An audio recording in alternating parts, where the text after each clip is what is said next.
How to view dashboard in Honor of Kings. In this video, I'm going to show you how you can easily look out at the dashboard. First of all, open the application. Now, here in the right top, you can see this tree line icon. Simply tap on this tree line icon. So this is the dashboard that is available. Here, you can see different things that are available here. Here, you can see the attacks the enemy are doing and even the defenses that we are doing. So this is a place where you can accumulate and identify in which situation the gameplay is going. So you must check it out time to time in order to know what's the status and work accordingly on your gameplay.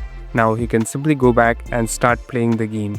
Thank you for watching this video. I hope this video will help you.